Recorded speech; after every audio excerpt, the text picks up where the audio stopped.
So you've gone into the store and you've seen a bunch of really cool guitars and you looked at all the hardware and you said, wow, I have no idea what any of this stuff is called and what it does. Today, we're going to talk about those things.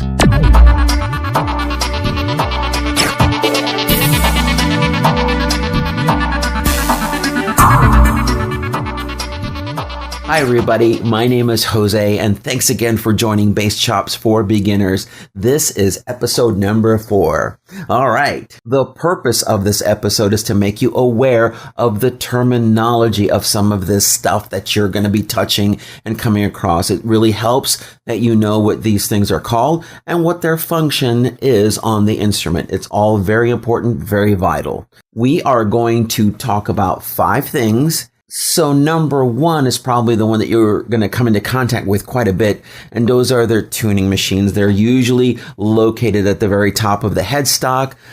They wind in both directions, obviously, to tighten or to loosen the strings. And the purpose of these machines is to increase tension, so that way when you increase it, it increases the pitch of the string or decreases it. You can tune it up or down, so on and so forth. Okay, and so you would want these machines to be in really good condition, no stripped gears, no rust or anything like that, but that's what those are called. They also are known as basically just tuners and so forth. Item number 2 on the list is the nut.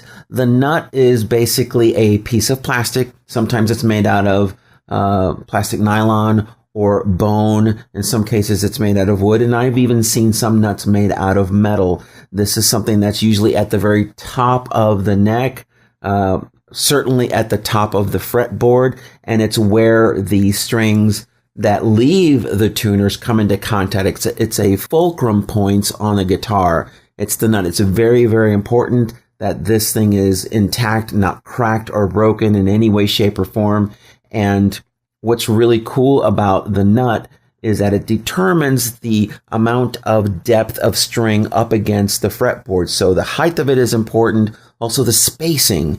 You get some nuts that are really, really narrow, which makes for a fast neck, and some of them are average width, and so you're going to come into contact with some of those as well. But the nut is vitally important. Without it, you cannot string an instrument and expect to tune it and keep it in tune. So really important. Item number 3 on the list are the frets. Most bass guitars have about the same amount of frets. Some of them have more. The short scale basses, of course, have less. The purpose of the frets is basically when you lay them across the surface of the neck, or more specifically the fretboard, when the string is pressed down up against it, it produces a certain note, a certain frequency. So when you press down on a string along the frets, the closer it gets to the bridge, the higher that note is going to be, okay? And so they are spaced on the neck in such a way that it produces the correct frequency when a guitar is set up and the intonation is set up properly and it's tuned properly, okay?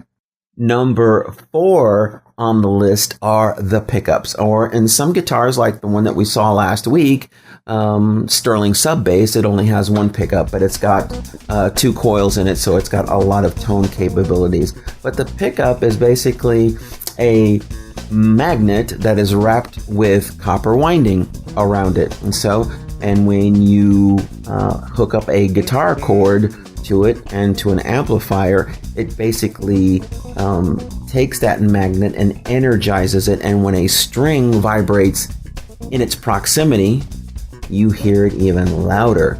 You can always hear bass guitars the way they sound when they're unplugged, but when you plug them in, because of that pickup, you hear it way, way louder, okay, depending on how the volume is set. Pickups have quite a lot to do with the tone of the bass.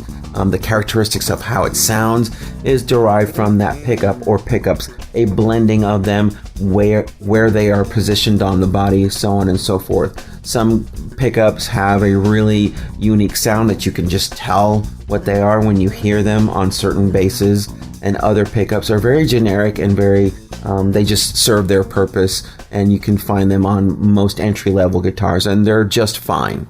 The 5th and last item on the list is what's known as the bridge or tailpiece.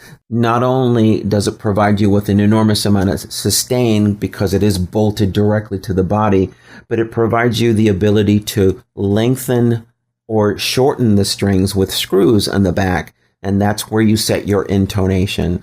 Also on the bridge, you have other adjustments. Some of them really good ones will allow you to adjust the spacing in between the strings, and of course, there is no such thing as a bridge that does not allow you to adjust your height individually of each string. So a bridge is composed of many different parts. You have your screws that allow you to set the intonation. You have elevation screws that allow you to set the height on the saddle pieces, and the saddle pieces are individual pieces of metal themselves where the string rests on top of. Think of like my knuckles, and these pieces here are the saddles, and the strings just rest on top of them, right?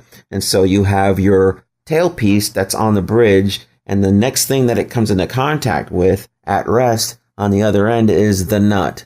So that's what gives it its rigidity and its really awesome tone and sound and coolness.